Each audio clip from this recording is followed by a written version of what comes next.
tradisi, teater modern itu kan belum. Cuman mungkin nih Bapak, urgensinya karena kita sebagai bangsa Indonesia ini ingin menciptakan kesenian sendiri gitu loh Bapak. Mungkin kalau teater modern terpengaruh oleh tokoh-tokoh barat, terus teater apa lagi kayak misalnya pantomim mungkin terpengaruh dari apa tokoh-tokoh barat. Nah ini di teater tradisi ini kita dari Indonesia sendiri pengen memunculkan kesenian yang dari sendiri, yang dari apa ya Bapak, dari dalam negeri gitu loh Bapak. Tapi saya belum membaca lebih lanjut sejarah teater tradisi seperti apa. Cuman kalau saya mengkorelasikan seperti itu Bapak. Terima kasih.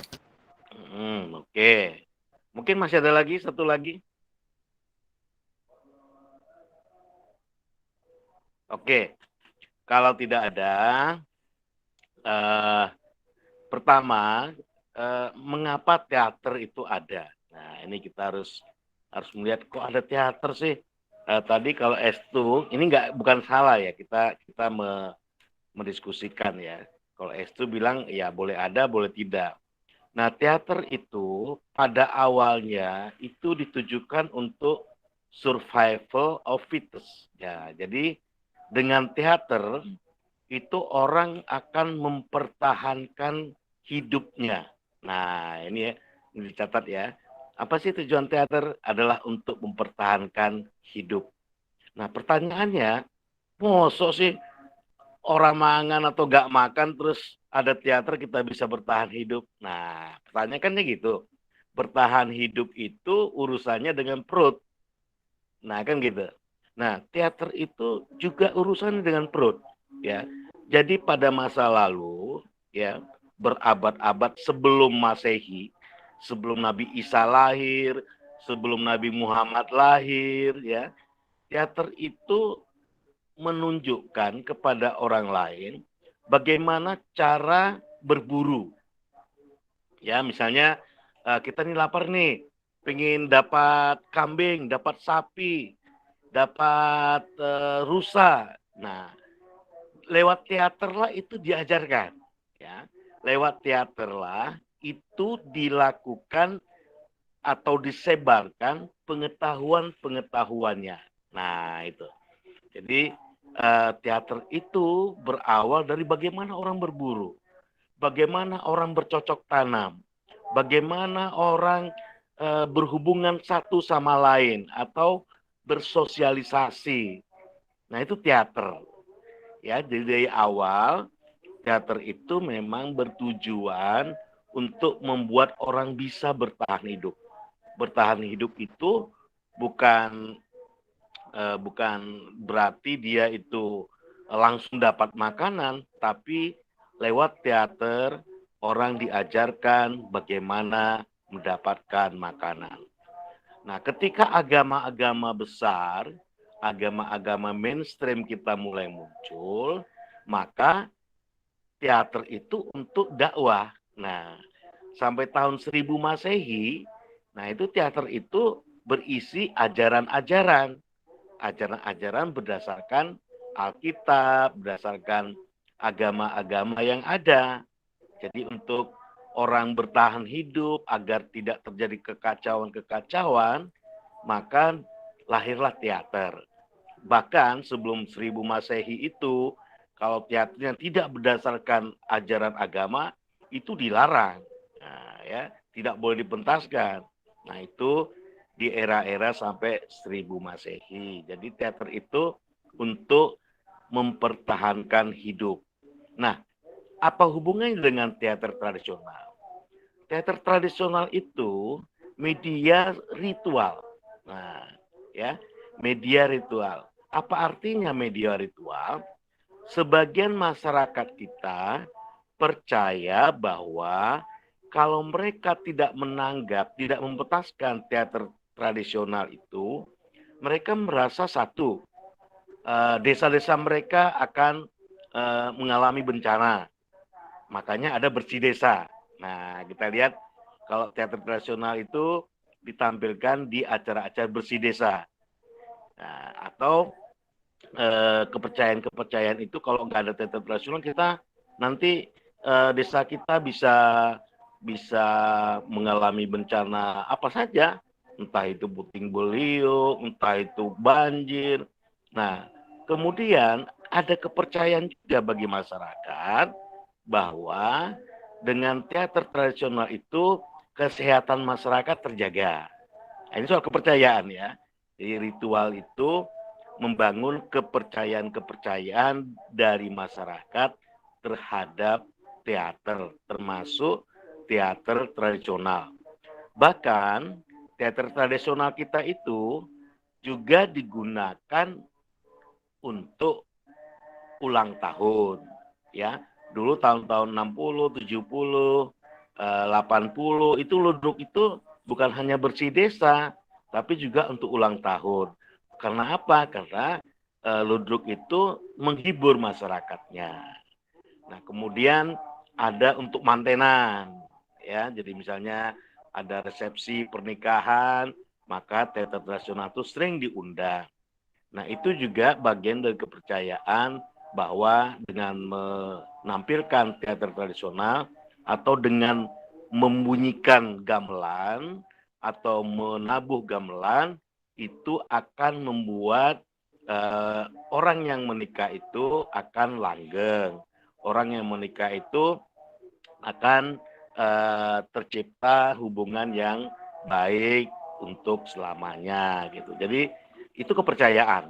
Jadi kita mungkin di era-era milenial ini kepercayaannya pada kuota atau pada YouTube misalnya. Kepercayaan kita kan di situ ya. Jadi kita memang beralih kepercayaan.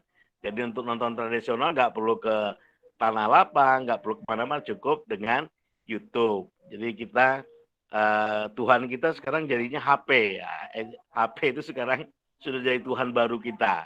Jadi kalau nggak punya HP itu rasanya nggak jadi manusia gitu ya. Nah, nggak bisa kuliah juga gitu ya. Itu. Jadi kita ini era ya. Jadi kita memang sebaiknya menggali ke dalam mengapa sih sesuatu itu ada atau kita mencari makna ontologisnya ya. Jadi dalam bahasa ilmiahnya itu mencari makna ontologisnya. Mengapa sesuatu itu ada? Ya, bagaimana keberadaan sesuatu. Nah, itu disebut dengan dalam dunia akademis itu makna ontologis. Ya, jadi kita ontologisnya harus kita cari. Nah, sekarang kita sudah tahu bahwa teater tradisional itu ada ya secara ontologis itu karena bagian dari ritual masyarakat. Masyarakat percaya bahwa dengan adanya teater tradisional itu maka desa mereka aman, desa mereka tentram, kehidupan desa mereka juga murah rezeki. Nah, begitu juga kalau orang mengundangnya untuk resepsi maupun untuk ulang tahun. Nah, ini satu hal yang kita pahami di kesempatan pertama ini. Nah, bagaimana sebenarnya kedudukan dari teater tradisional kita itu? Apakah dia ujuk-ujuk ada atau dia bersumber dari sesuatu yang lain? Nah, kalau kita lihat dari sejarah teater kita itu atau teater di mana-mana, maka teater itu pasti berasal dari cerita yang turun-temurun atau berdasarkan pembicaraan satu orang dengan orang yang lain yang disebut sebagai sastra tutur ya. Jadi sastra lisan. Jadi misalnya saya jalan-jalan ke Pacitan misalnya. Terus saya cerita, oh di Surabaya ada PPKM, orang nggak bisa lewat. Saya cerita tentang Surabaya. Kemudian orang Pacitan mempersepsinya, menginterpretasinya, dan kemudian jadi cerita yang lain. Wah, tadi saya ketemu orang Surabaya, katanya orang Surabaya PPKM-nya begini, begitu, dan sebagainya. Nah, jadi cerita dari mulut ke mulut yang kemudian menyebar ya seperti cita-cita dalam teater tradisional kita itu dari mulut ke mulut menyebar kemudian terjadi interpretasi misalnya tentang saung galing misalnya tentang pimpinan Karisidenan Surabaya, atau tentang Pangeran Surabaya, Situbondo, dan lainnya dan sebagainya. Jadi semua cerita-cerita yang ada di Dr. Tercana itu cerita yang turun-temurun. Ya. Kedudukannya itu berasal dari cerita turun-temurun atau sastra lisan. Nah, sastra lisan ini punya problem dengan sastra tulisan. Nah, gitu ya. Jadi sebagian dari cerita-cerita teater tradisional kita itu tidak sesuai dengan kenyataan sejarahnya. Nah, ini harus diingat. Jadi misalnya kita menyaksikan pertunjukan satu teater tradisional, loh, kok di buku sejarah beda ya? Nah, itu dimungkinkan. Nah, mohon dicatat ya. Jadi dimungkinkan cerita dari teater tradisional itu tidak sama dengan cerita ataupun narasi dari sastra tulis. Bisa jadi nggak sama. Ya, bisa jadi nggak sama. Jadi mungkin ketika orang yang menerima cerita itu mungkin waktu itu tidak konsentrasi atau tidak fokus atau punya keinginan lain sehingga terjadi perbedaan-perbedaan. Dan itu jangan disalahkan ya, karena memang yang namanya cerita turun temurun itu pasti akan terjadi tafsir-tafsir baru, pasti akan terjadi penyimpangan-penyimpangan karena situasi tertentu atau keinginan.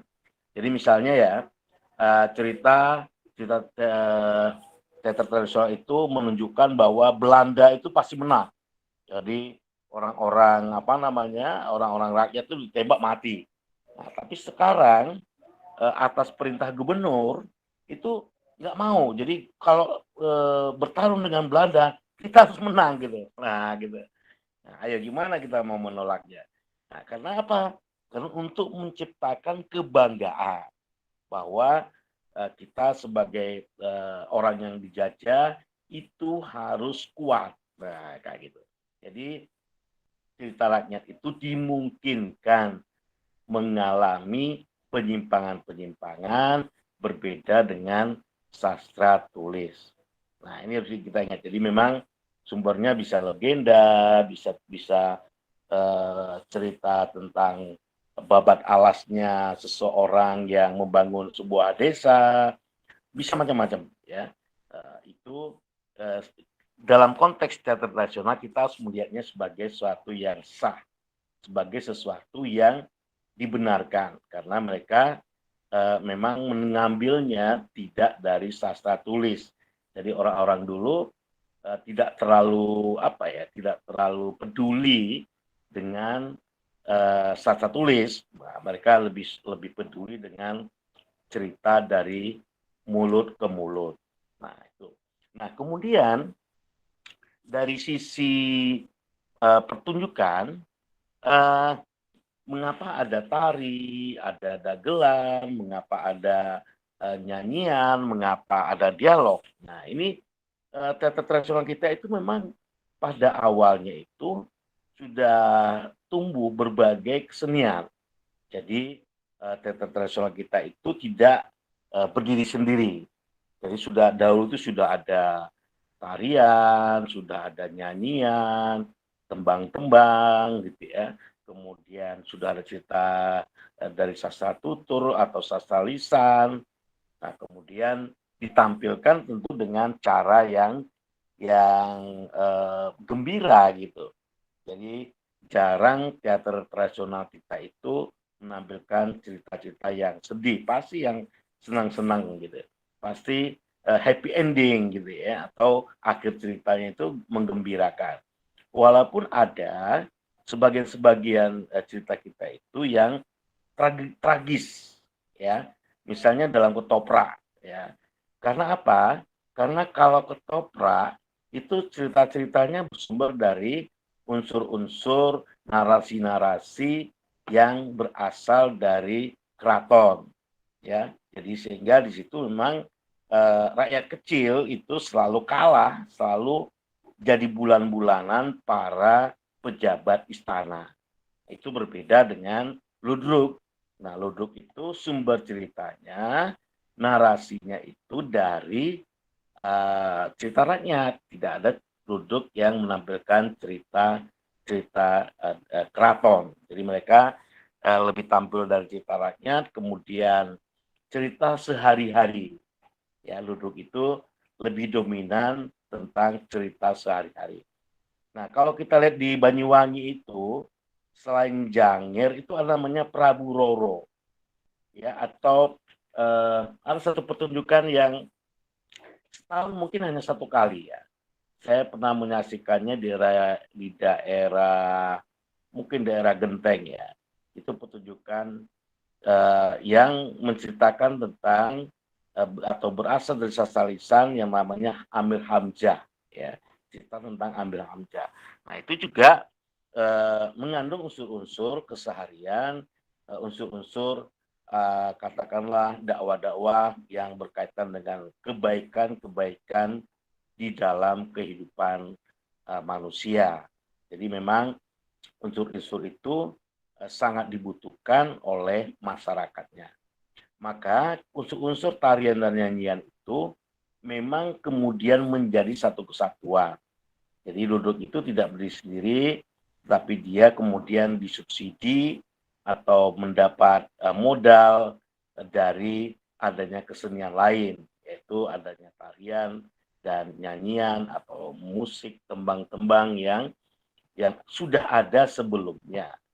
Nah, jadi ini yang juga harus kita ingat bahwa teater tradisional itu juga bersumber dari musik tradisional, tari tradisional, dan cerita-cerita dari sastra-sastra lisan yang merupakan hasil dari pertemuan para saudagar-saudagar dari berbagai bangsa, dari berbagai daerah, kemudian masuklah dia sebagai sebuah cerita yang menjadi bagian dari teater tradisional kita. Nah, sampai sini ada yang ingin menanggapi atau ingin bertanya, silakan. Saya Bapak. Hmm. Oke, terima kasih waktunya. Saya Estu izin bertanya. Bapak, apakah kalau saya mendengarkan Bapak tadi itu lebih dominan ke Indonesia gitu loh Pak. Nah, apakah dari luar negeri itu apakah juga ada? Namun dalam apa ya Pak difungsikan, kalau di Indonesia kan memang banyak adat istiadatnya kan Bapak, banyak budayanya juga. Nah, tanya saya apakah di luar negeri juga ada Bapak? Dan apakah bersumber dari kebudayaan daerah juga? Ya, jawabannya ada ya. Masing-masing negara, bangsa itu punya narasi-narasi lokalnya, punya folk story atau cerita rakyat, punya legenda-legenda. Jadi setiap bangsa, entah itu namanya Norwegia atau negara-negara Skandinavia, Inggris, mau Jerman, mau apa saja, ya, masuk Jepang, mau Cina, mau Kamboja, mau Thailand, semuanya itu memiliki narasi-narasi yang berasal dari kelas rakyat atau berasal dari masyarakat pada umumnya. Di semua bangsa memiliki cerita-cerita rakyatnya sendiri. Asal usul dari daerah itu menjadi bagian dari mereka memahami dan kemudian menghargai para pendahulu mereka di dalam membangun negara mereka. Bukan hanya membangun negara, tetapi juga membangun filsafah hidup ya, atau filosofi hidup. Nah, jadi semua bangsa-bangsa, entah itu Wales, itu namanya Denmark ya. Nah, dari bangsa-bangsa itu memang punya katakanlah semacam apa ya, mungkin frekuensinya ya. Mungkin misalnya negara-negara Skandinavia itu seperti Denmark, Skotlandia, Norwegia dan seterusnya, itu memang mereka negara-negara kecil, mereka negara-negara yang agraris, ya, akan berbeda dengan negara-negara seperti Inggris, Jerman, ya, atau mungkin bisa kita lihat Prancis, akan berbeda. Negara-negara besar itu Fox Story-nya atau cerita rakyatnya lebih kecil jumlahnya dibandingkan dengan negara-negara kecil, ya. Negara-negara kecil itu interaksi di antara masyarakatnya lebih tinggi. Nah, negara-negara besar itu lebih banyak memproduksi ilmu pengetahuan daripada memproduksi cerita rakyat. Jadi kalau kita melihat Prancis dengan filsafat-filsafatnya, begitu juga dengan Inggris, ya kemudian lebih banyak ke dunia sastranya, kemudian Jerman juga lebih banyak ke dunia sastranya, dan unsur-unsur yang berkaitan dengan mungkin musik, ya karena di situ ada Goethe, ya ada Erasmus Hui, ya. Jadi banyak tokoh-tokoh yang kalau kita lihat di negara-negara besar, termasuk Amerika, itu lebih banyak memproduksi ilmu pengetahuan daripada memproduksi pertunjukan rakyatnya. Nah, hanya bangsa-bangsa yang kecil yang kita lihat banyak memproduksi teater-teater rakyat atau cerita-cerita rakyat. Nah, kalau yang negara besar itu memang tidak terlalu banyak. Berbeda dengan mungkin dengan negara-negara di Asia. Nah, di negara-negara di Asia itu lebih banyak dia memproduksi cerita-cerita rakyat dibandingkan memproduksi pengetahuan. Nah, karena pengetahuan itu di dalam dunia kita ini lebih banyak diproduksi oleh bangsa-bangsa Eropa dan Amerika. Nah, jadi memang kita lebih banyak ya mensubsidi pengetahuan dari sana. Nah, cerita-cerita rakyat lebih banyak terjadi di negara-negara kecil dan mungkin negara-negara yang sedang di sisi perekonomian itu dia tidak terlalu besar, ya. Memang itu faktanya memang seperti itu. Nah, itu jadi memang bangsa-bangsa lain di bangsa asing itu ya atau bangsa Eropa, Amerika, Asia itu punya teater-teater nasional, punya cerita-cerita rakyat, ya. Tetapi frekuensinya kita mungkin yang terbesar di dunia mungkin ya, kita terbesar ya frekuensi dari teater tradisional kita mungkin bangsa yang memiliki jumlah yang sangat besar dibandingkan negara-negara. Mungkin dibandingkan dengan India pun, ya India kan juga bangsa yang besar dengan jumlah penduduk yang besar.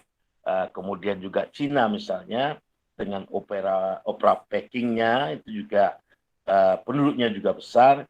Tapi varian-varian dari teater tradisionalnya, saya pikir kita di Indonesia ini lebih besar dibandingkan bangsa-bangsa lain, ya.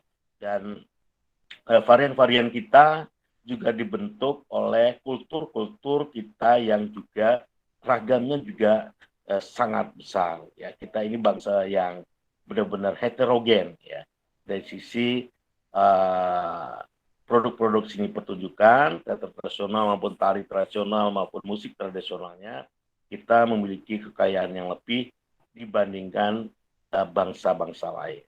Nah, itu pertanyaannya kalau apakah bangsa lain juga ada, memang ada, tetapi memang dari sisi frekuensinya kita lebih diuntungkan dengan jarak atau kepulauan yang begitu besar dan kita memiliki ragam dari aspek-aspek kepulauannya itu. Kalau bangsa-bangsa lain kan, Amerika kan lebih banyak dalam satu pulau benua sendiri, dan kita memang benua Asia, tetapi kita punya jumlah ragam pulau yang sangat besar gitu.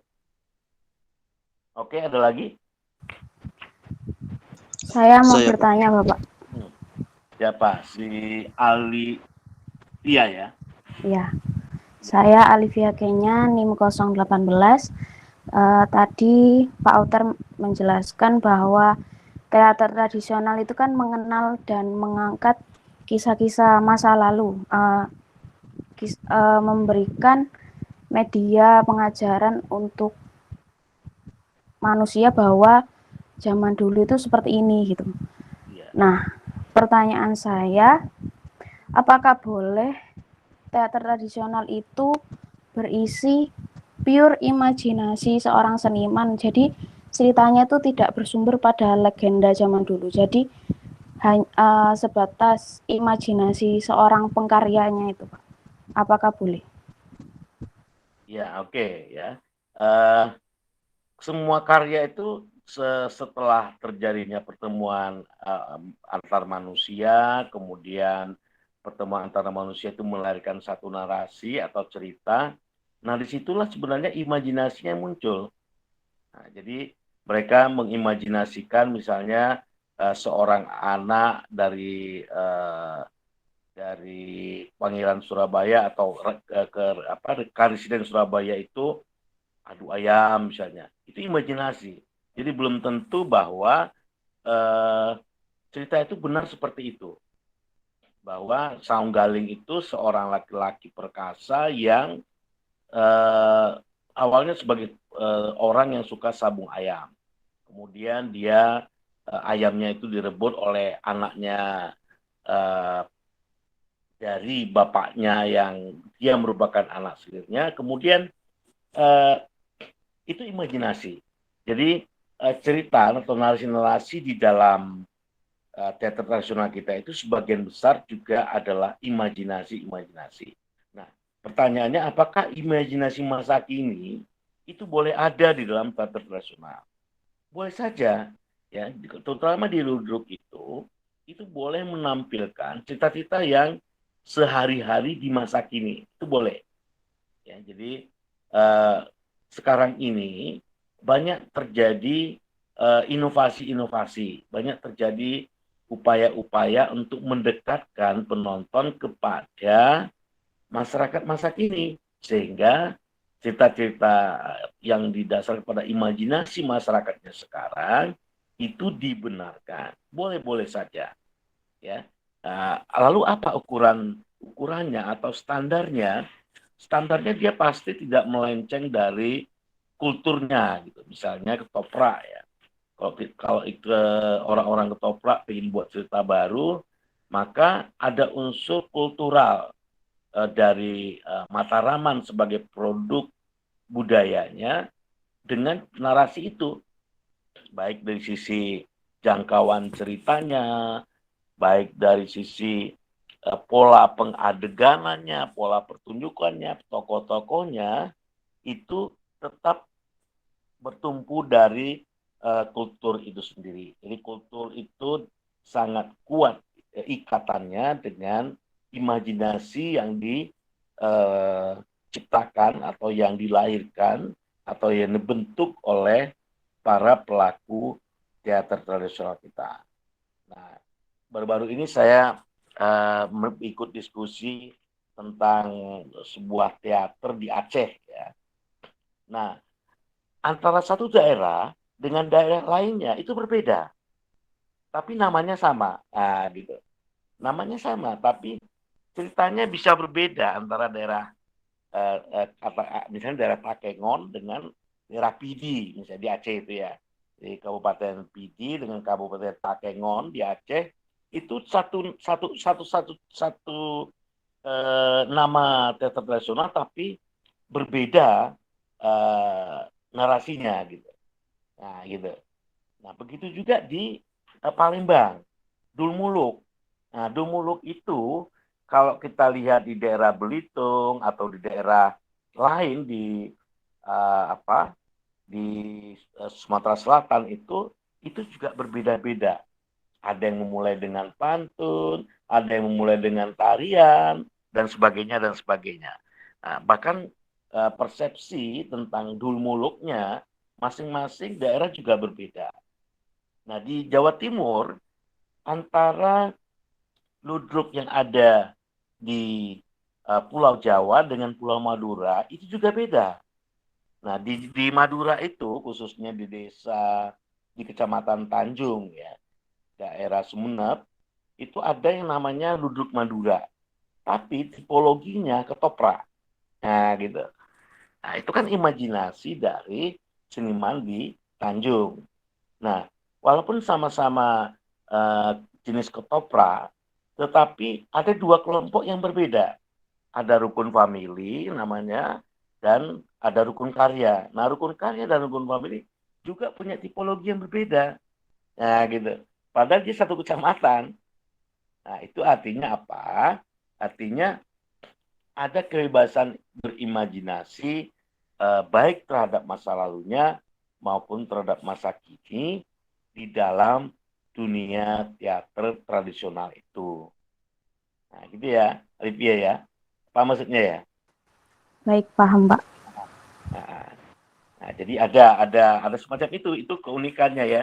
Jadi mungkin agak berbeda dengan ketika kita memahami teater modern ya. Sebagian itu justru kalau yang realis ya, kalau mereka memainkan lakon tertentu ya pasti akan sama gitu. Ya tidak mungkin mereka menyimpang dari teks lakon itu. Kalau menyimpang orang nanti akan menganggapnya dengan persepsi yang berbeda. Nah, di teater nasional itu terjadi kebebasan-kebebasan. Saya juga agak kaget ya dengan apa yang terjadi di Aceh itu ya. Itu daerah yang berbeda seperti Madura, Madura dengan eh, Pulau Jawa ya. Ya, sama-sama Jawa Timurnya, saya bilang Madura dan Jawa Timur kan nggak lucu ya. Madura itu kan juga Jawa Timur. Eh, itu berbeda ya. Jadi antara yang ada di kecamatan atau desa, mungkin desa Tanjung ya, di Sumeneb sana itu berbeda, dan mereka mendapatkan ilmu teater tradisionalnya itu malah dari Tulungagung. Nah, jadi orang-orang di desa Tanjung itu mendapatkan ilmu teater tradisional justru dari Tulungagung, yaitu dari Siswa Budoyo ya, atau Pak Sis. Nah, itu mereka mendapatkan. Nah, saya sudah pernah nontonnya. Saya pernah nonton pertunjukan itu di sana, dan saya sudah menugaskan 2 mahasiswa untuk meneliti ludruk atau toprak. Mereka menyebutnya ludruk ya, ludruk Madura. Yang satu namanya rukun karya, satu namanya rukun famili. Kita sudah meneliti itu, dan saya juga sudah nonton, dan memang unik gitu. Di Madura ada toprak yang berasal dari Tulungagung, bukan itu sangat digemari oleh masyarakat setempat. Nah, juga saya beberapa waktu yang lalu juga ke Sumeneb, ke Kalianget. Nah, saya juga melihat perbedaan-perbedaan topeng dalang di Kalianget dengan yang berada di luar Kalianget. Bahkan masyarakat di Kalianget itu mengembangkannya lagi, membuat satu topeng dalang yang namanya topeng dalang anak-anak ya, topeng dalang anak-anak itu juga itu. Jadi imajinasi itu terbuka dan bisa kapan saja. Jadi bukan berarti topeng dalang itu harus dewasa terus, enggak. Nah, di Tuban dan Bojonegoro itu juga ada kentrung yang berbeda antara kentrung yang ada di Bojonegoro dengan kentrung yang ada di Tuban. Nah, itu imajinasi dari masing-masing seniman di Bojonegoro maupun Tuban. Nah, itu jadi memang imajinasi bebas, dan bagaimana masyarakat setempat itu menerimanya sebagai bagian dari kehidupan berkesenian mereka. Oke, ada lagi, silakan. Saya, Pak. Iya. Saya Septian, NIM 078. Pertanyaan saya begini, Pak. Tadi jenengan menjelaskan bahwa kedudukan teater tradisional itu berasal dari cerita yang turun-temurun. Ya. Nah, tetapi saya pernah melihat satu sajian teater itu pagelaran teater yang mereka itu menampilkan teater itu dengan mengangkat budaya Jawa, tapi ceritanya itu bukan cerita rakyat, tapi dia mengangkat budayanya saja, budaya Jawa, mulai dari musiknya, gamelan, serta kostumnya, pakaian adat. Tapi di situ ada sedikit sentuhan modernisasi seperti alat musik yang gamelan tadi ditambahi dengan musik modern seperti keyboard, gitar, atau sama drum mungkin gitu, Pak. Dan gaya bahasa mereka yang ada sedikit gaya bahasa mereka yang kalau istilah sekarang kekinian gitu, Pak. Nah, itu masih tergolong teater tradisional atau mungkin tergolong teater kontemporer, Pak? Mungkin itu pertanyaan saya, Pak. Terima kasih. Ya, persoalan ini sering muncul di dalam lomba-lomba ya, baik itu FS2N, entah itu namanya lomba Pekan Teater Pelajar yang diselenggarakan oleh dinas. Dan itu bukan hanya di Jawa Timur. Saya ketika menilai teater di Jakarta itu juga begitu. Persepsi tentang tradisi itu berbeda-beda gitu ya. Dan di banyak daerah itu juga terjadi perbedaan semacam itu. Ini sambil rokok ya, sambil rokok ngopi silakan ya. Santai aja, jangan kaku. Nanti malah ngantuk. Nah, jadi perbedaan itu sering muncul ya. Nah, ada satu persepsi antara teater tradisi atau tradisi teater ya. Ini yang harus sebenarnya kita terjemahkan dalam konsep itu. Kalau kita bicara teater tradisi, maka kita tidak bisa melepaskannya dari yang namanya pakem-pakem tradisi. Ya, nggak bisa kita lepaskan. Kalau kita lepaskan, maka dia akan punya aroma yang berbeda dan masyarakat tidak akan bisa menikmatinya. Satu contoh, ini kita juga baru meriset sebuah ludruk yang dipengaruhi oleh ketoprak. Jadi sebuah ludruk yang berkarakter ludruk, kemudian ada orang yang berkarakter ketoprak itu melatih ludruk itu. Atau dia ikut bermain dan memiliki dominasi penciptaan ludruk itu. Maka ludruk itu kemudian beraroma ketoprak. Nah, ini problem. Ya, problem. Jadi tradisi teaternya itu adalah untuk melakukan inovasi. Dari sisi konsep tradisi teater itu boleh. Jadi tadi yang Digita Septian itu adalah sebuah sikap dari tradisi teater. Dia boleh berubah. Tetapi kalau kita bicara tentang teater tradisi, dia diikat oleh apa yang terbangun dalam tradisi itu. Nah, pertanyaannya, apakah boleh teater tradisi itu menggunakan alat-alat elektrik? Nah, misalnya kan, sementara sebelumnya dia menggunakan alat-alat yang akustik. Nah, kalau kita lihat dari sejarah teater tradisi itu, dulunya mereka memang berubah-ubah. Mungkin dulu gamelan mereka cuma ada cuma saron, kendang, gong misalnya. Nah, sekarang bertambah dengan gamelan-gamelan yang lebih lengkap. Pertanyaan mengapa? Karena mereka ingin mengimbangi wayang. Ya, mereka ingin mengimbangi wayang supaya mereka dipandang masyarakat sebagai sebuah bagian juga dari wayang. Karena wayang itu lebih sakral dibandingkan dengan teater tradisional. Ya, nah ini sebenarnya yang diinginkan oleh masyarakat. Nah, jika suatu teater tradisional itu menggunakan alat-alat elektrik misalnya, maka dia harus bisa membangun ritmenya, membangun aromanya atau baunya itu tetap berkaitan dengan tradisi. Nah, ada satu ludruk yang bermain sudah di luar dari konteks tradisi, tapi itu hanya sebagai tambahan gitu ya, atau sebagai hiburan. Jadi campur sarinya itu kayak diskotikan gitu ya. Jadi dia menggunakan alat-alat musik yang modern dan itu mereka gunakan untuk sebagai tambahan di dalam ludruk. Tapi jika dia menjadi sebuah pertunjukan ludruk secara umum, nah ini memang akan punya persoalan di dalam konteks teater tradisi itu. Persoalan dia. Jadi misalnya di dalam ketika lakon misalnya, dia kemudian memainkan musik-musik pembangun suasana yang elektrik ya.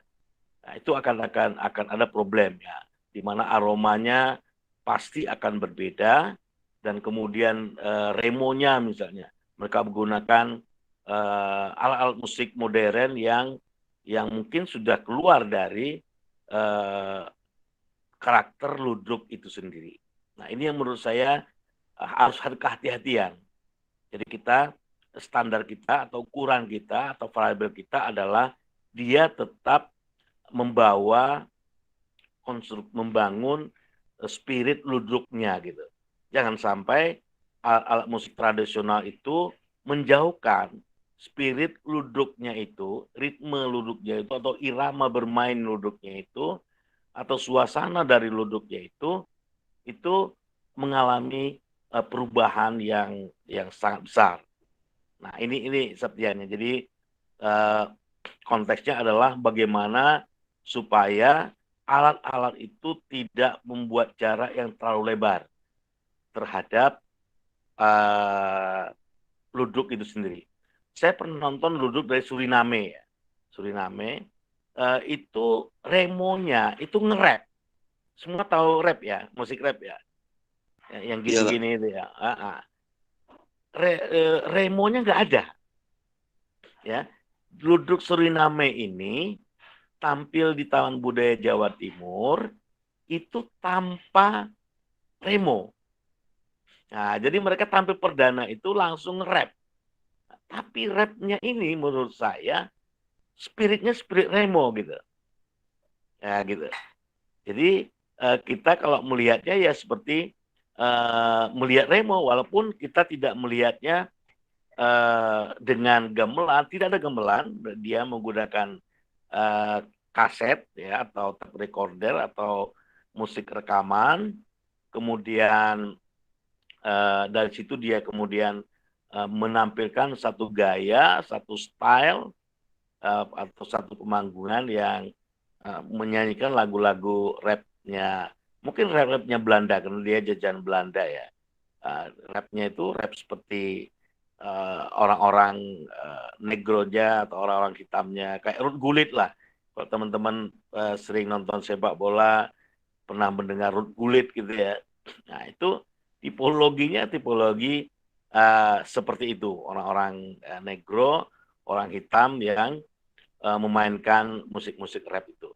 Nah itu bagaimana? Ya kalau menurut saya sih asalkan dia masih berada dalam ritme pertunjukan itu, maka dia masih dimungkinkan disebut sebagai teater tradisi, walaupun dia punya tipologi yang berbeda. Nah ini memang kita perlu melihat ya, melihat sampelnya gitu, sampelnya bagaimana perubahan itu terjadi. Apakah dia menjadi kontemporer dalam arti tercerabut dari akar ludruknya, atau akar ludruknya masih ada tetapi secara instrumentasi dia masuk ke dalam instrumen-instrumen yang modern. Jadi memang untuk lebih detail kita memang harus melihat melihat kasusnya gitu ya. Bagaimana pilihan-pilihan itu terjadi. Nah, di dalam lomba-lomba yang ada di Jawa Timur, nah jika jaraknya terlalu lebar gitu ya, artinya aroma dari teater tradisinya hilang, baik itu kentrung maupun mereka memainkan ludruk, memainkan ketoprak, tapi jarak yang lebar dengan konteks tradisinya itu, maka tentu dia tidak bisa lagi disebut sebagai teater tradisional. Jadi kalau dalam tari itu mungkin tari garapan atau tari kontemporer ya, atau dia sudah mengarah pada bentuk-bentuk yang tidak lagi mengakar pada teater tradisional yang ada. Nah, ini yang menurut saya memang harus kita lihat kasusnya, kita bandingkan mana yang benar-benar masih mengakar pada teater tradisinya, mana yang tidak. Jadi kita lihat yang aslinya seperti apa, yang sedang berkembang, dan bagaimana kemudian masyarakat melakukan interpretasi baru. Nah ini juga berisiko kepada pelaku-pelaku yang sebenarnya atau pelaku-pelaku yang rutin mengadakan pertunjukan. Nah di antara pelaku ludruk sendiri juga terjadi perbedaan-perbedaan. Jadi misalnya ludruk karya budaya itu pemainnya semuanya banci, bencong-bencong gitu ya. Nah, mereka nggak mau memainkan ludruk tanpa bencong. Ya. Nah, Ludruk yang lain itu sudah menggunakan wanita asli. Nah, ludruk kaya budaya menganggap itu tidak ludruk karena kepercayaan mereka ludruk itu harus dimainkan oleh para waria gitu, atau travesti gitu. Nah, itu juga jadi problem. Jadi kita memang harus melihat kasusnya sejauh mana perubahan itu terjadi, apakah dia kemudian melenceng dari akar ludruknya atau akar teater tradisinya, atau dia sekedar menambahkan, memberikan warna baru atau memberikan kesan-kesan baru terhadap teater tradisional tersebut. Ya, gitu ya Septian mungkin ya. Jadi nanti kalau Septian punya sampel dari dari pertunjukan itu, dan juga kita harus melihat kegunaannya, ya, unsur manfaatnya. Jadi kalau itu dilombakan misalnya, maka ada batasan-batasan tertentu yang harus diikuti. Jadi misalnya pertunjukan lepas ya untuk tanggapan ya yang dimainkan di kampung-kampung, itu akan berbeda kita mempersepsinya atau membuat asesmen atau membuat penilaian ketika teater nasional itu dilombakan. Nah, karena ada kebutuhan lomba yang memiliki tingkat keketatan tersendiri.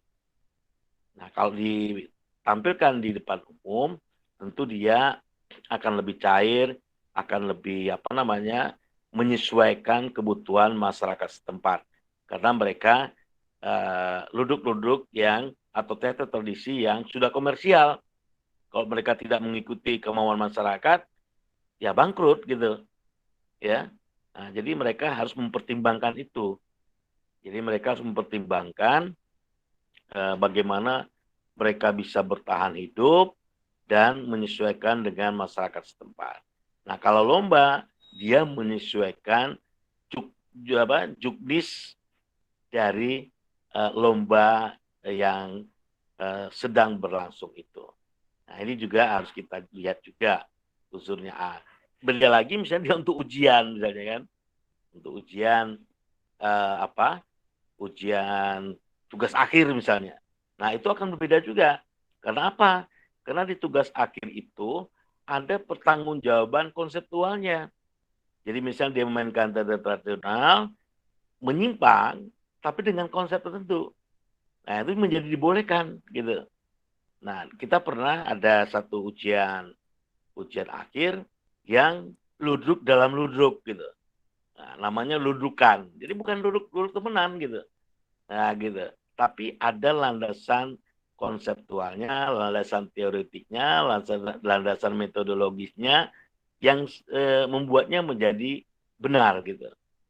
Nah, gitu. Gitu seterusnya. Jadi ada 3 tingkatan lah paling tidak ya. Untuk kebutuhan masyarakat kah, apa kebutuhan kompetisi kah, festival dan sebagainya, atau dia merupakan kebutuhan akademis untuk suatu kajian yang diujikan berdasarkan pada katakanlah kategori-kategori tertentu di dalam dunia seni pertunjukan. Itu tidak bisa disamakan dengan kalau kita mengikuti lomba, pasti tidak lulus atau tidak lolos gitu, atau pasti tidak juara misalnya ya. Kalau dalam kompetisi dia mengikuti standar akademis untuk satu konsepsi tertentu. Nah, gitu kira-kira Septian. Baik, Pak. Terima kasih, Pak, atas jawabannya. Oke, ada lagi yang ingin bertanya? Silakan.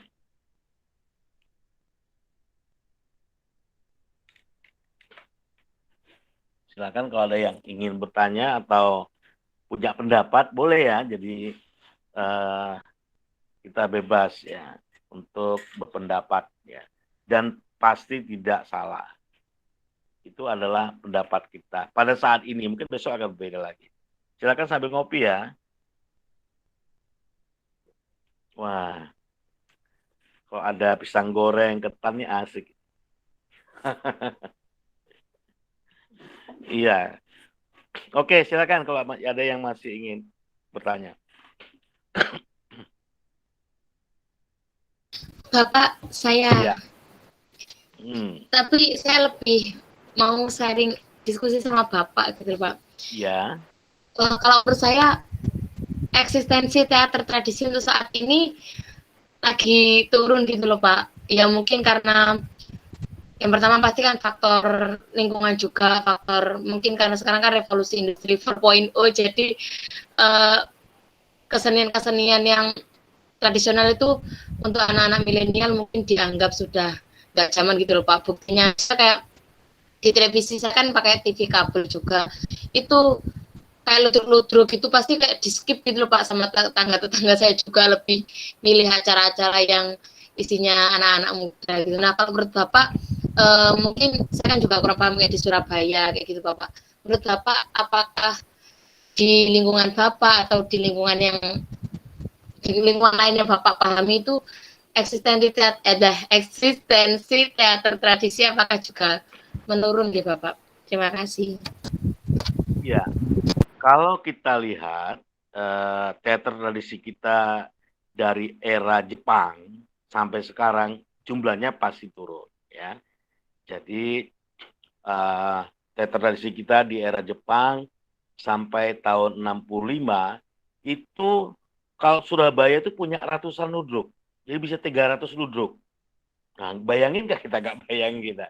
Ya, itu tahun-tahun 60-an ya, 60-an sebelum 65 itu masing-masing desa itu bisa punya ludruk, bahkan punya kelompok ketoprak satu kecamatan itu bisa 3, bisa 4 gitu ya. Seperti yang terjadi di Tuban, di Bojonegoro dan beberapa tempat di Tulungagung. Mungkin sampai jumlahnya bisa sangat banyak sekali ya di tahun-tahun itu. Bahkan bukan hanya di Jawa Timur ya. Saya penelitian di Kepulauan Natuna ya, Laut Cina Selatan itu yang sekarang sedang diributkan dengan Cina itu ya. Itu tahun 91, itu masyarakat anak-anak mudanya sudah nggak tertarik sama tradisi ya. Jadi waktu saya penelitian itu di sana di atas sebuah bukit itu, ketika pertunjukan itu berlangsung anak-anak main gitar gitu, anak remajanya itu. Saya juga kaget juga ya, padahal itu desa terpencil gitu. Minat mereka pada teater tradisi juga menurut saya rendah ya, karena apa namanya, kita nonton jauh-jauh, ada yang dari Jakarta, ada yang Surabaya. Nah, sementara masyarakat di sana cuek-cuek saja waktu itu, ya cuek-cuek saja. Yang sibuk ya orang-orang tua gitu atau pelaku-pelaku teater tradisinya gitu. Memang ya memang, tapi menurut saya bukan oleh kemajuan teknologi menurut saya, ya bukan oleh kemajuan teknologi. Artinya apa? Justru teknologi itulah sebenarnya mempermudah orang untuk mendapatkan, menyaksikan teater tradisi. Ya, jadi ada perubahan dari manusia kita sekarang, masyarakat kita sekarang untuk melihat teater tradisi itu bukan sebagai kebutuhan. Jadi kalau kita tadi mengatakan survival of fittest, upaya mempertahankan hidup itu dulunya berasal dari teater, nah sekarang tidak gitu. Sekarang kebutuhan masyarakat ya handphone, kulkas gitu ya, makan makanan yang enak-enak gitu ya, rumah-rumah yang kok dulu enggak. Jadi ada kebutuhan orang nonton wayang itu untuk mendapatkan tuntunan yang baik di dalam menghadapi hidup. Nah, begitu juga di dalam konteks teater-teater dulu. Jadi orang nonton agar apa namanya, agar batin mereka terisi, agar pikiran mereka tercerahkan, agar mungkin juga hubungan-hubungan sosial mereka menjadi lebih baik gitu. Nah, tapi memang tidak kita pungkiri juga sebagian dari teater tradisional kita itu membawa efek-efek yang negatif ya, atau efek-efek yang merusak tatanan sosial tertentu. Saya waktu penelitian di Ponorogo ya, di Ponorogo itu ada apa? Ada teater tradisi yang diusir oleh masyarakat karena apa? Karena tanda-tandanya itu mengganggu suami orang. Nah, itu kan kita nggak bisa bayangin itu ya. Bagaimana tanda-tanda yang laki-laki yang kemudian cantik-cantik itu membuat suami-suami orang-orang di sekitar sana itu tergoda gitu ya. Tergoda. Itu fakta ya, itu fakta. Jadi saya menyampaikan fakta. Jadi masalahnya itu bukan masalah teknologi saja, tapi ada masalah syahwat juga gitu ya. Ada masalah apa namanya? Masalah imajinasi sosial, imajinasi komunitas yang berkembang. Jadi ada orang yang tanda-tanda yang kemudian yang disukai oleh orang sekitar dan sebaliknya gitu ya. Banyak juga tanda-tanda yang mungkin dengan sengaja ya mengejar suami orang gitu ya. Itu biasa. Di desa-desa itu yang saya alami, yang saya lihat sendiri, baik itu di Tuban, di Bojonegoro, di Ponorogo, kemudian di Banyuwangi, kemudian di Malang, dan sebagainya, dan sebagainya. Ya. Nah, itu berdampak yang semacam itu. Jadi bukan hanya teknologi, tetapi memang efek samping dari satu seni tradisi itu berdampak kepada terjadinya persoalan-persoalan sosial yang menyebabkan mereka tidak disukai masyarakat. Nah, jadi di zaman Jepang, mengapa mereka teatrikal itu maju? Karena memang diberi peluang oleh Jepang. Ya, Jepang beri peluang semua seni tradisi untuk tampil. Bahkan di era menjelang akhir dari pemerintahan kolonial Belanda, itu yang namanya Wayang Barata Jakarta itu dibandani 60 gulden setiap bulan. Jadi sekarang ini mungkin 6 jutaan lah gitu ya. Nah, sekarang ini mungkin mereka dibiayai. Ya, setiap tampil itu dibayar oleh pemerintah Belanda sebesar 60 gulden ya. Nah, itu juga penyebab. Nah, sekarang kita bertanya, apakah seni-seni tradisi kita itu disubsidi oleh pemerintah? Kan tidak. Dulu pemerintah Belanda itu mensubsidi. Pemerintah Jepang kemudian berbuka peluang. Ya, tapi kemudian pada tahun 60-an, 65, teater tradisional kita itu menjadi alat politik. Nah, ya, jadi terjadilah kemudian degradasi. Nah, kemudian dipimpin oleh tentara, polisi, dan sebagainya, berkembang sampai tahun 70. Nah, kemudian menurun lagi sampai pada tingkat yang terendah setelah memasuki abad milenium ya, tahun 2000-an. Tetapi, nah ini ada tetapinya nih, tetapi bukan berarti tidak ada.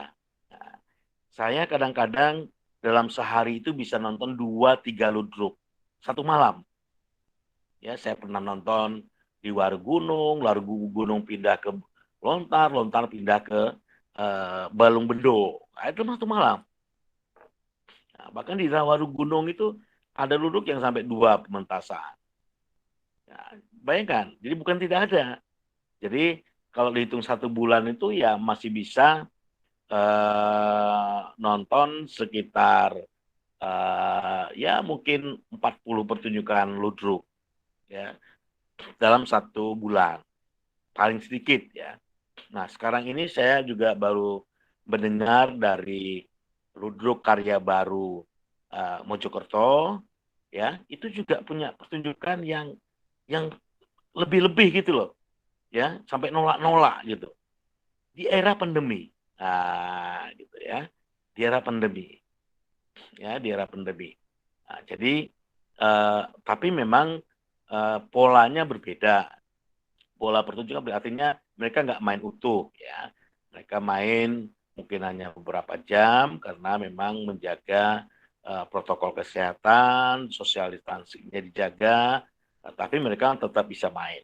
Nah, sebelumnya juga saya nonton di ACBS ya, Jalan Ratna Surabaya, ada Medang Taruna Budaya main di sana, ada Ludruk Luntas main di sana. Saya juga sering nonton di di AJBS ya. Kalau teman-teman yang berasal dari Surabaya tidak asing lagi mungkin ya dengan AJBS di daerah Ngagel sana, Jalan Ratna itu ada satu gedung ludruk dan ada komunitas ludruk yang sering mempertunjukkan ludruk mereka di sana.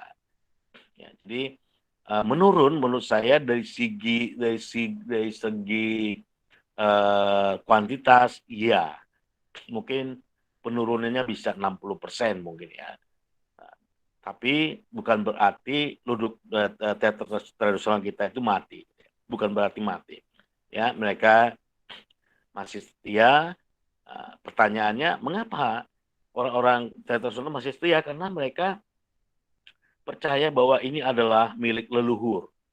Ya, sehingga mereka menanamkan pada diri mereka itu sebagai nguri-nguri budoyo. Ya, nguri-nguri ya. Nah, nguri-nguri inilah salah satu elemen penting dari pelakunya, sementara dari sisi penanggapnya adalah kepercayaan bahwa teater tradisi atau gamelan itu harus dibunyikan pada saat mereka punya hajat. Nah, kalau dibunyikan atau dimainkan, nah, itu kemudian hajatnya akan terkabul. Nah, kira-kira gitu, kira-kira ininya. Oke, Bapak, matur nuwun. Oke, ada lagi yang ingin bertanya? Silakan. Saya mau bertanya. Siapa? Saya Nia Rahma, nomor NIM Nia. 032. Ya. Tadi kan Bapak sempat menjelaskan ya Pak, kalau teater tradisional itu memiliki hubungan seperti media ritual mengenai kepercayaan, seperti kalau dipentaskan itu merasa tidak ada bencana, kemudian kesehatannya itu bisa terjaga dan lain sebagainya. Ya, nah, betul. Kalau kita lihat di masa pandemi COVID seperti ini kan tidak semua daerah itu bisa tetap menampilkan kesenian itu ya Bapak. Nah, ya. Mengenai ritual-ritual yang dianggap ada di dalamnya itu bagaimana ya Bapak kalau kita terapkan di dalam masa pandemi yang seperti ini? Terima kasih. Ya, sampai saat ini belum ada bukti kalau dengan pertunjukan teater tradisi kemudian orang mati gitu ya. Sampai saat ini belum ada bukti. Belum ada yang bisa menunjukkan dengan ditampilkannya teater tradisi kemudian menimbulkan banyak kematian. Ini belum terbukti ya. Belum terbukti. Nah, masalahnya menurut saya adalah pemerintah kita memang ketakutan gitu. Ya. Ketakutan terhadap adanya kerumunan massa. Nah, menurut mereka dengan adanya pertunjukan itu terjadilah kerumunan massa. Nah, kerumunan massa itu ialah yang kemudian jadi patokan terhadap diperbolehkannya teater tradisional kita untuk dipentaskan.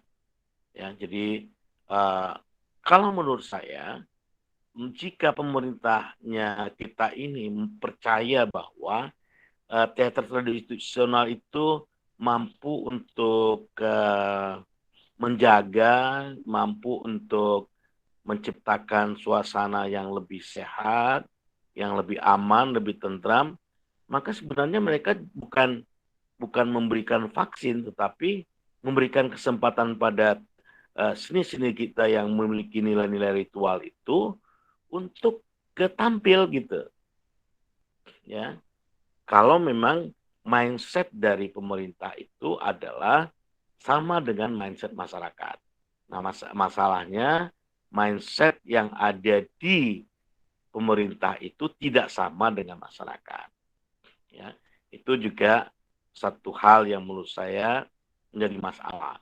Kalau sebenarnya masyarakat percaya bahwa pandemi ini bisa dihilangkan dengan ritual-ritual teater tradisional, seharusnya pemerintah memberikan kesempatan itu.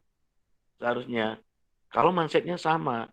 Nah, masalahnya pemerintahnya tidak punya mindset yang sama. Ya, itu satu hal ya. Tidak punya cara pandang yang sama.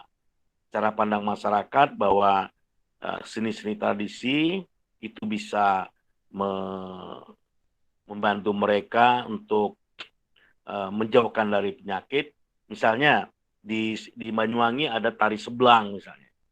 Nah, tari seblang itu dipercaya mampu menyembuhkan orang, menenteramkan, menyehatkan masyarakat di Olesari. Nama desanya itu Olesari atau Ole-Ole ya.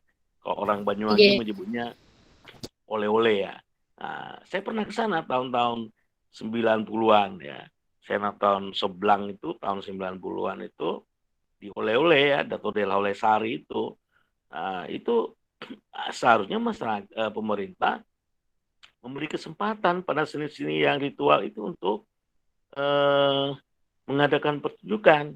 Nah, masalahnya lagi kan ketika melihat kasus India.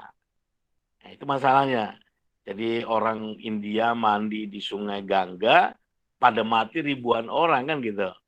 Nah, itu masalahnya juga di situ. Akhirnya pemerintah punya pandangan yang semakin ini ya, semakin pesimis gitu. Kerumunan di dalam seni tradisi itu, bahkan kalau di India itu di Sungai Gangga itu bahkan itu ritual agama yang seharusnya tidak mungkin terjadi hal semacam itu. Nah, ini sebenarnya harus kita lihat ya persoalan ini secara jernih, dan kita harus bisa melakukan perbandingan-perbandingan ya. Di Jawa Timur, bahkan di Jawa pada umumnya memang dilarang seni tradisional itu, seni ritual itu, karena dianggap akan membahayakan kesehatan.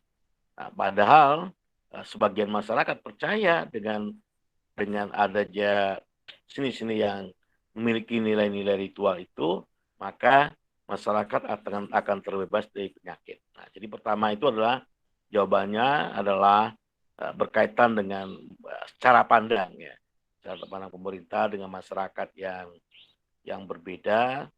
Kemudian yang kedua, ada fakta-fakta yang tidak bisa ditafsir secara logika, atau mungkin kita juga tidak bisa membuat prediksi yang akurat ya, seperti yang terjadi pada kasus India itu. Tujuannya itu adalah untuk mandi di air suci Gangga, tetapi justru berakibat pada masyarakat yang justru juga mati gitu. Nah, makanya ini persoalan ritual ini bukan salah ritualnya, tetapi memang ada satu kondisi yang kita memang tidak bisa untuk untuk mempertimbangkan hal-hal yang di luar dari jangkauan pikiran kita. Itu yang kedua, soal ada hal-hal faktual yang memang sulit diprediksi dari apa yang terjadi. Nah, bukan soal ritualnya, tapi memang ada kondisi yang memang kita tidak bisa perkirakan ya, penyebab maupun akibat yang ditimbulkan oleh kondisi itu. Bayangkan saja kalau kita lihat dari komposisi orang yang meninggal dengan orang yang sembuh, itu banyak yang sembuh padahal tidak diobati. Nah, bahkan orang yang sudah divaksin 2 kali juga tewas juga. Karena ini nggak bisa kita perhitungkan gitu ya. Jadi orang vaksin 2 kali, bahkan dia tenaga kesehatan dan sebagainya ya, juga gagal untuk menyelamatkan diri dari kondisi pagebluk ya, kalau orang kita di sini menyebutnya pagebluk. Nah, di Madiun itu ada nama pertunjukan namanya tuk-tuk bruk. Ada dari Madiun nggak ini ya? Nah, pertunjukan tuk-tuk bruk di Madiun, nah, itu juga pertunjukan yang menunjukkan bagaimana manusia mengatasi pagebluk. Ya, ini juga lewat teater tradisi yang namanya tuk-tuk bruk ya di Madiun ya. Mungkin di sekitar Carubanan gitu mungkin ya, letak persisnya ya.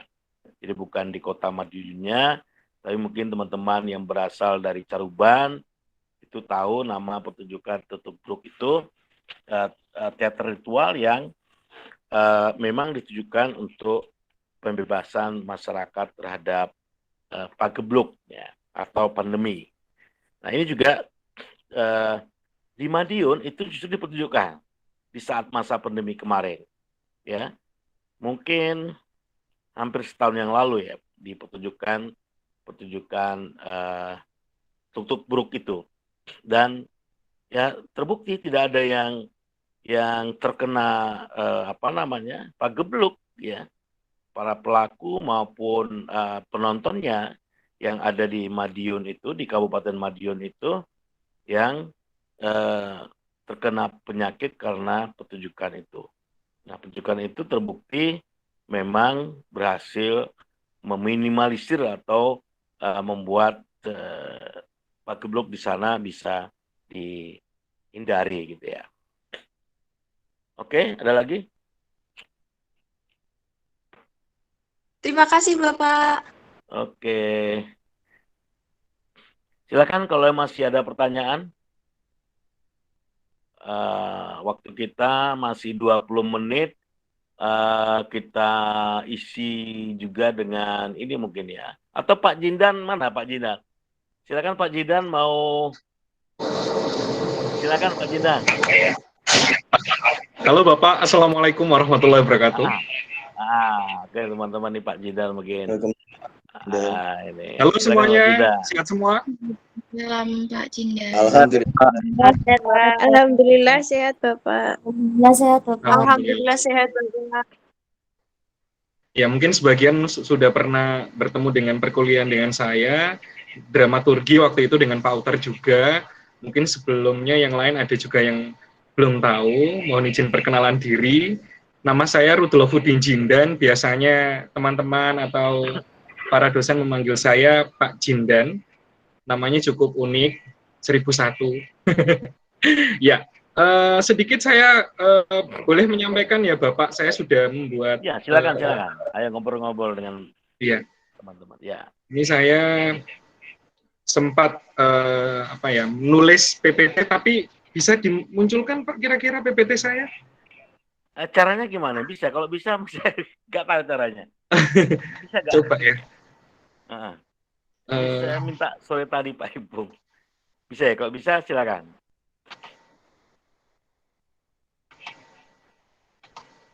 Izinkan. Aura. Bisa terlihat teman-teman? Oh kayaknya bisa ini kayaknya. Lagi munyer.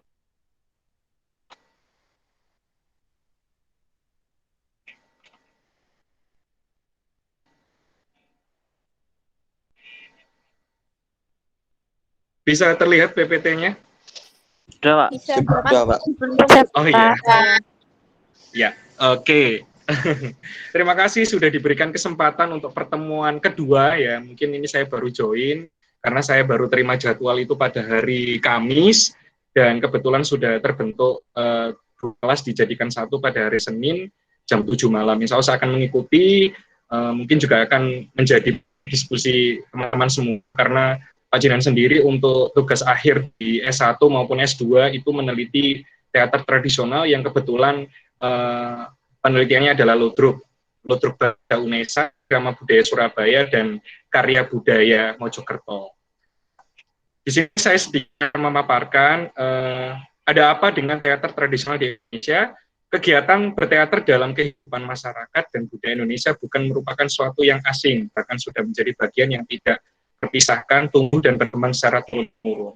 Tadi teman-teman berdiskusi dengan Pak Utar terkait bagaimana kedekatan masyarakat Indonesia dengan ritual-ritual yang itu menjadi salah satu kebiasaan yang sudah membudaya di beberapa daerah. Ya mungkin tadi sempat pertanyaan terakhir yang cukup berkesan, yaitu bagaimana cara mengatasi kesenian tersebut karena seharusnya ini ditampilkan, tetapi karena pandemi akhirnya kan tidak atau tidak diselenggarakan. Itu karena ada beberapa aturan-aturan baru yang dilakukan oleh pemerintah. Ya.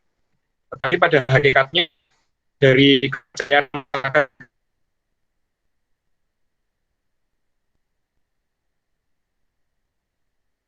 bukan hal tersebut karena sudah menjadi sebuah ritual dan upacara yang turun-temurun selalu dipaskan. kegiatan ini masih bertahan sesuai dengan kebutuhan masyarakat yang erat hubungannya dengan di Indonesia, baik dari bahasa, busana, hiasan, latar, setting, iringan musik.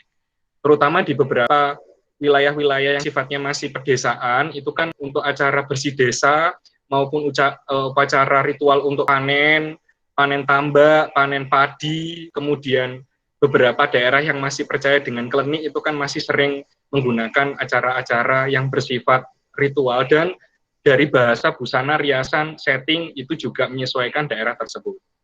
Pertanyaan saya adalah, apakah di daerah-daerah saudara-saudara di sini semua ini masih memberlakukan semacam ritual upacara tersebut gitu? Atau mungkin ada yang pernah melihat dan bagian dari pertunjukan tersebut?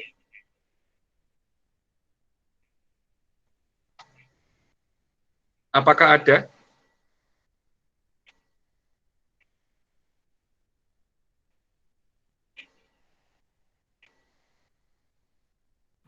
Halo. Halo, silakan menjawab. Di daerah saya jarang, Pak. Jarang. Apakah Kalau ada? di daerah saya ada, Bapak. Apa namanya? Daerah mana? Ulur-ulur di daerah Tulungagung. Ulur. Bapak mohon maaf, ini Pernah- mantul ya, Bapak.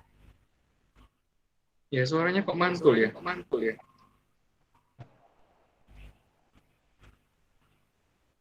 Suaranya masih mantul? Iya, Bapak. Masih, Pak. Kenapa ya ini? Coba. Sudah enggak, Pak? Sudah.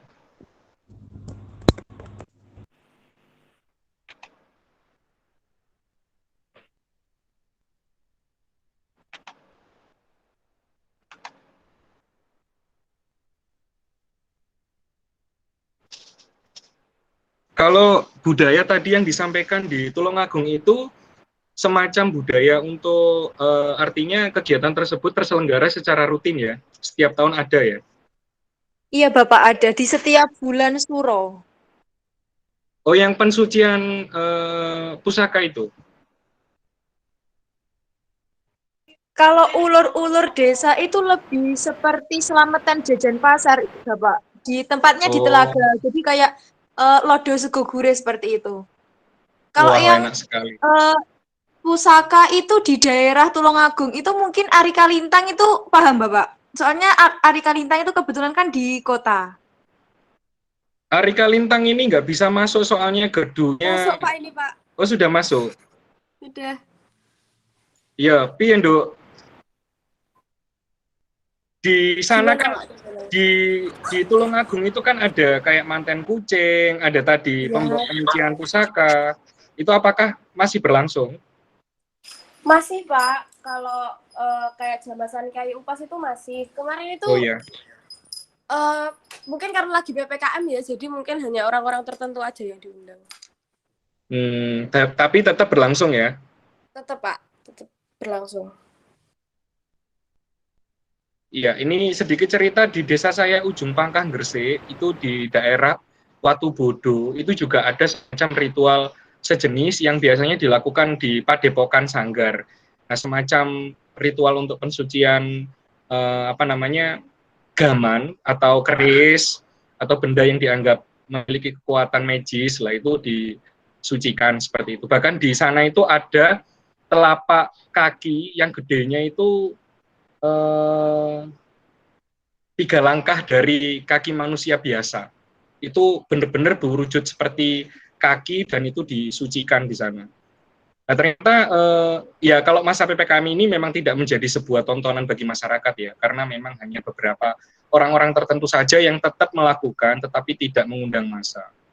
Nah, hal seperti ini merupakan salah satu contoh budaya agraris yang salah satunya itu ada bertani tadi yang tidak lepas dari unsur-unsur ritual kesuburan, siklus kehidupan maupun hiburan.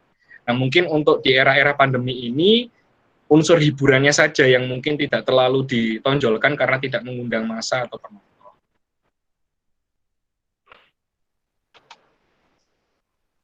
Sedikit mengulik dari tulisan Bapak Santosa, sejarah teater tradisional di Indonesia digunakan sebagai sarana upacara ritual kepercayaan, upacara keagamaan atau adat istiadat dalam tata cara kehidupan masyarakat kita. Yang kedua, pada saat itu wujudnya hanya memiliki unsur-unsur teater saja, belum merupakan suatu bentuk kesenian teater secara utuh. Yang ketiga, setelah melepaskan diri dari upacara, unsur-unsur teater tersebut membentuk seni pertunjukan yang lahir dari spontanitas rakyat.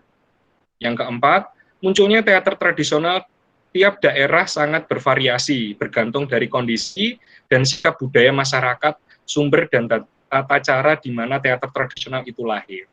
Kalau tadi sempat disampaikan bahwasanya kalau ludruk itu ada beberapa persebaran di Jawa Timur, kalau misalnya itu adalah daerah Jawa Timurnya misalnya Surabaya, Mojokerto, Sidoarjo, Jombang menggunakan bahasa Jawa, kemudian yang di daerah Madura maupun Pandalungan itu menggunakan bahasa Madura, ya, atau kadang ditambahkan dengan bahasa Indonesia seperti itu. Atau juga bahasa Jawa tapi dengan logat medoknya Madura. Ya, kalau di Pandalungan seperti itu. Kemudian tadi kalau disampaikan di awal ada ciri-ciri khusus, ada 4. Nah ini kalau ini ciri-ciri umum yang sudah dipaparkan oleh dalam bukunya Jacob Sumarjo, yaitu cerita tanpa naskah yang bersumber dari mitologi legenda, cerita rakyat, peristiwa sejarah, dan kehidupan sehari-hari. Penyajiannya berupa dialog, tarian, dan nyanyian. Lawakan selalu muncul. Nilai dan laku dramatik dilakukan secara spontanitas, pertunjukan dengan iringan tetabuhan atau musik tradisional, yang kalau di Jawa Timur menggunakan gamelan. Penonton santai dan akrab dengan pemain, bahkan terkadang terlibat dialog atau interaksi dengan pemain yang ada di panggung. Menggunakan bahasa daerah setempat, serta tempat pertunjukan biasanya terbuka dan berbentuk arena. Jadi merakyat seperti itu. Namun perkembangannya sekarang kan memang pertunjukan tradisional bisa di dalam gedung ya, seperti halnya di Jawa Timur itu kan bisa di Cak Durasim, di gedung Balai Pemuda, atau kalau di tempat kita ada gedung Sawung Galing, seperti itu. Teman-teman sudah pernah pentas di gedung Sawung Galing? Sudah pernah pentas semua di sana? Sudah. Sudah tahu gedung Sawung Galing Sudah, kampus ya? Bapak. Sudah, Bapak. Iya, Sudah, Bapak. Oh, sudah ya? Sudah, Bapak. Syukur, alhamdulillah.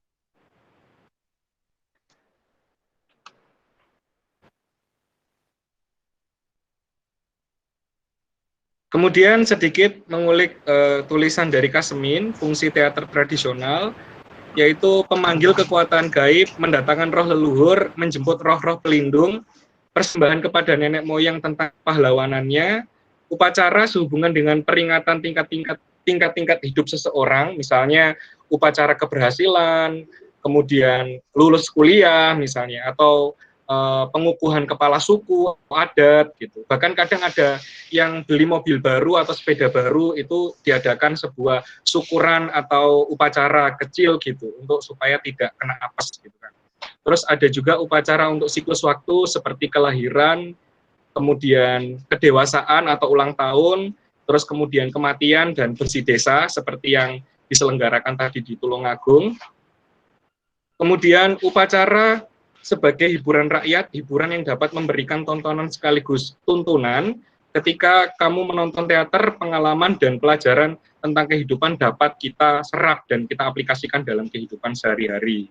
Ini ada beberapa contoh fungsi teater tradisional dalam buku Kasyanto Kasmin.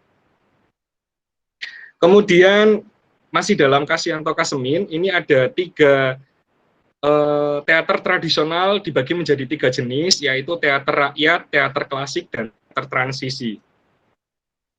Teater rakyat yaitu improvisasi sederhana, spontan, dan menyatu dengan kehidupan rakyat. Contoh dari teater rakyat yang ada di Indonesia, Makyong dan Mendu dari daerah Riau, Randai dan Bakaba dari Sumatera Barat, Mamanda dan Bapangdung dari Kalimantan Selatan, Arja, Topeng Prambon, dan Cepung dari Bali, Ubruk, Banjet, Longser, Topeng Cirebon dari Jawa Barat, Ketoprak, Serandul, Jemblung dari Jawa Tengah, Kentrung, Ludruk, Sandur, Ketoprak, Topeng Madura, dan Jemblung dari Jawa Timur, Cekepung dari Lombok, Dulmuluk dari Sumatera Selatan, Sinrili dari Sulawesi Selatan, Lenong Betawi dari Jakarta. Mungkin teman-teman sudah ada yang familiar ya dengan beberapa nama atau istilah teater tradisional dari daerah-daerah tersebut, terutama sandur, ketoprak, topeng Madura. Nah, itu mungkin sangat familiar, atau mungkin kalau pernah lihat perkembangannya dulu di televisi kan juga sudah ada ketoprak maupun lenong Betawi dari Jakarta. Kemudian yang kedua ada teater klasik. Teater klasik lahir dan berkembang dari lingkungan keraton atau istana sentris. Sifat teater ini sudah mapan, artinya segala sesuatunya itu sudah diatur dengan cerita, pelaku yang terlatih, gedung pertunjukan yang memadai dan tidak lagi menyatu dengan kehidupan rakyat penontonnya. Lahirnya jenis teater ini berpusat dari kerajaan atau keraton. Karena lahir dan berkembang dari lingkungan keraton yang sangat menjunjung tinggi tata krama, maka sifat teater klasik bersifat feodalistik, sistem sosial atau politik yang memberikan kekuasaan yang besar kepada golongan bangsawan. Jadi lebih fokusnya itu aturan, keagungan, tata krama, sikap, bagaimana memperlakukan diri kita terhadap aturan-aturan yang ada di keraton, terus apa saja kebijakan-kebijakan yang ada di dalam keraton itu ditampilkan dalam ketoprak. Unsur cerita dalam teater klasik bersifat statis atau tetap, tetapi memiliki daya tarik. Diperlukan kreativitas seorang dalang atau pelaku teater klasik untuk dapat menghidupkan lakon dalam pertunjukannya. Contoh teater klasik ada wayang kulit, wayang orang, wayang golek. Kemudian yang ketiga adalah teater transisi. Teater transisi merupakan teater yang bersumber dari teater tradisional, tetapi gaya penyajiannya sudah dipengaruhi oleh teater barat. Jadi di Surabaya dan Sidoarjo ini salah satu kota bersejarah dalam pembentukan dan tumbuhnya teater transisi pada saat itu, yaitu Komedi Istanbul. Halo, Pak Jindan. Iya, halo. Bapak. Ini waktunya sudah habis ya, jadi kita isi dengan absen iya, aja. Pak. Iya. Ini teman-teman ini udah ngantuk juga ya. Saya juga ada pertemuan juga ini di jam sebentar lagi, 10 menit lagi. Oke ya, kita baik, Bapak. Ini ya, kita absen dulu ya. Ini, wah yang kebuka ini kelas B nih ya. Dimulai dari kelas B ya, karena yang terbuka ini yang kelas B. Silakan open cam teman-teman. Saya absen satu ya di kelas B ya. Sepertinya sih hadir semua ya, sepertinya ya. Kalau dilihat dari jumlah pesertanya masuk semua. Untuk kelas B ini, saya panggil satu-satu ya. Nanti langsung ngomong. Angga, ada Angga. Halo Angga. Nggak ada ya Angga ya. Juwita ada? Nyun sewu Pak, Juwita itu ada? angkatan berapa nggih Pak? Oh sorry, ini dramaturgi. Namanya salah, saya Pak. berarti masuk. Oke, yang kelas A. Yang teater tradisional. Yang kebuka ini dramaturgi. Oke. Untuk tradisional kelas A. Fani, ada ya Fani? Halo Fani. Ada Bapak. Oke. Iya Pak. Kevin ada?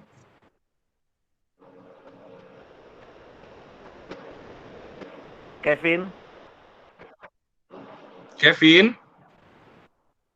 Nggak ada ya?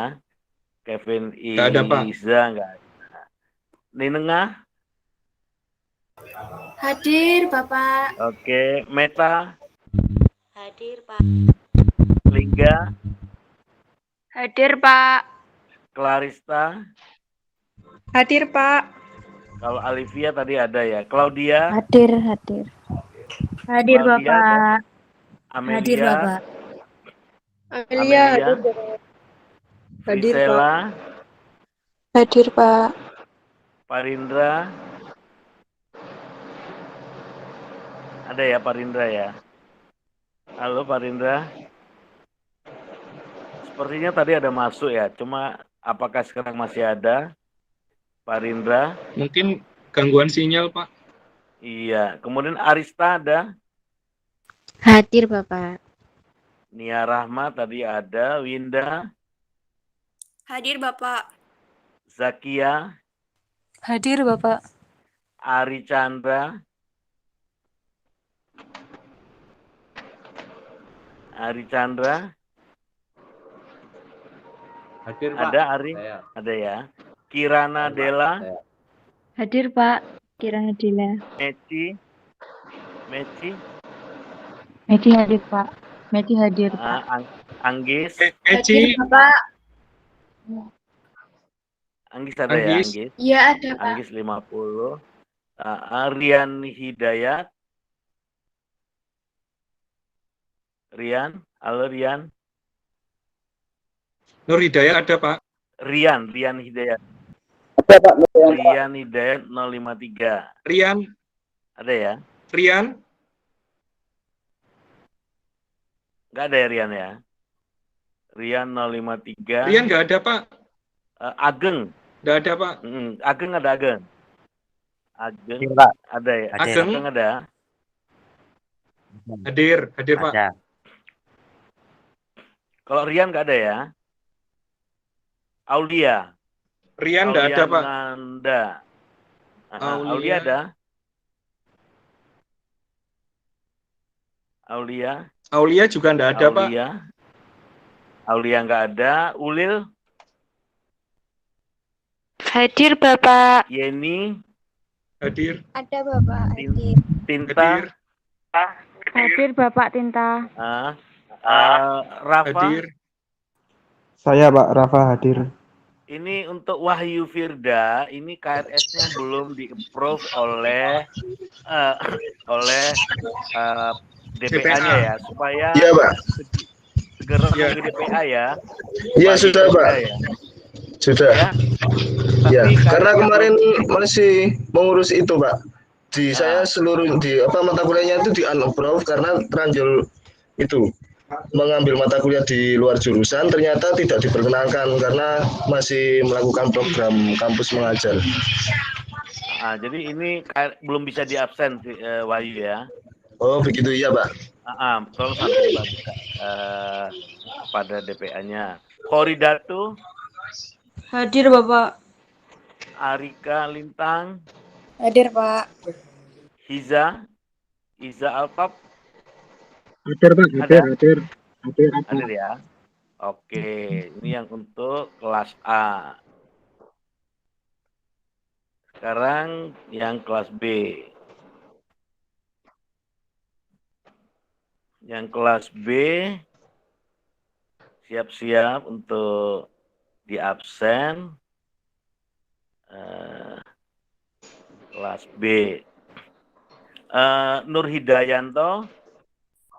Hadir Pak. Oke, Ayu Ratna. Hadir Bapak. Devi. Hadir Bapak. Nesa. Hadir Bapak. Hadir ya. Nada. Hadir, Bapak. Oke. Fariska. Hadir Bapak. Ananda. Hadir Pak. Putri. Bapak mohon maaf. Ya, Putri ada? saya Bapak hadir. Putri hadir Lewat. Bapak. Untuk yang minggu Iya. kemarin itu saya masuk Bapak cuma keluar masuk terus Bapak. Ini tadi juga susah sinyal. Mohon maaf Bapak. Iya, nggak apa-apa. Untuk pertemuan kemarin dianggap hadir semua. Ananda Baik, ada, Bapak. Ananda ada. Wilujeng ada, Wilujeng. Hadir Bapak. Natalia. Ada, Pak. Oke. Hadir Bapak. Delvi. Ada Pak. Oke. Alfaina tadi ada ya. Diki Bima. Hadir, Pak. Oke, Resa Jaya. Hadir, Pak. Oke, Resa Jaya. Kemudian Irfan. Hadir, Pak. Hadir. Vicenza. Hadir, Vicenza Pak. ada. Oke, Estu tadi ada. Puput ada. Hadir, Bapak. Eva. Hadir, Pak. Oke, Nanda. Nanda Sofia. Hadir, Bapak. Oke, Cindy. Hadir, Pak. Septian tadi ada. Sultan. Hadir, Pak. Sultan ada hadir. Sultan. Sultan ada, Pak. Galang. Saya, Pak, Galang. Oke, Angela. Angela. Hadir, Angela. Pak. Angel. Hadir, Angel. Angel ada ya. Ada. Kemudian Poppy. Hadir, Bapak. Oke, Farah. Hadir, Bapak. Muhammad Aulia. Hadir, Pak. Oke, Arlista. Hadir, Bapak. Oke, ada yang belum dipanggil? Saya, Bapak, belum Siapa? dipanggil. Aulia Siapa? Nanda. Tadi terpental, Pak. Udah dipanggil dong. Tapi posisi absennya hadir dong. Kelas A apa kelas B? Kelas A. Kelas A, Bapak. Kelas A. Tadi ini yang kelas B. Sekarang yang kelas A siapa? Aulia? Iya, Aulia Nanda. Kok bisa terpental? Kenapa? Sinyalnya, Pak. Habis Daerah mana? sinyalnya. Daerah mana? Pasuruan saya. Pasuruan mana? Prigennya, pacetnya atau? Oh, tidak. Kota saya, Pak. Loh, kota kok bisa terpental. Kevin nggak ada ya, Kevin ya? Kevin nggak ada, Kevin. Kevin nggak ada, Pak. Yang nggak ada itu Kevin, Rian. Oh, Aulia ya, ada ya? Oke. Yang nggak ada itu Kevin sama Aulia ya. Kevin tadi ada, Pak. Kevin Ada? tadi ada, tapi nggak tahu. Katanya Halo, susah sinyal itu di grup itu, Pak. Oh, daerah mana dia, Kevin? Banyuwangi, Pak. Banyuwangi, Bapak tetangga saya. Oh, di Banyuwangi mana? Rogo Jampi, beda kecamatan saja, Bapak. Oh, Rogo Jampi. Oke.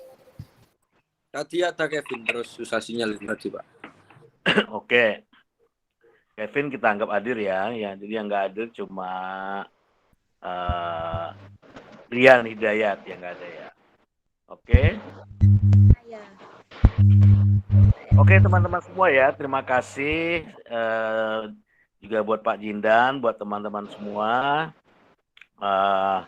Semoga sehat semua dan tetap jaga kesehatan, ya makan yang banyak dan prokesnya itu dijalankan. Gitu teman-teman ya, terima kasih. Mohon maaf kalau ada salah. Kita jumpa lagi minggu depan. Mudah-mudahan insya Allah dalam keadaan sehat dan bahagia selalu. Selamat malam teman-teman. Saya akhiri dulu. Wassalamualaikum warahmatullahi wabarakatuh. Waalaikumsalam warahmatullahi wabarakatuh. Terima kasih Bu Autar, Pak Jindan. Oke. Terima kasih, Bapak. Oke. Good night, Pak. Pak Jindan, good night.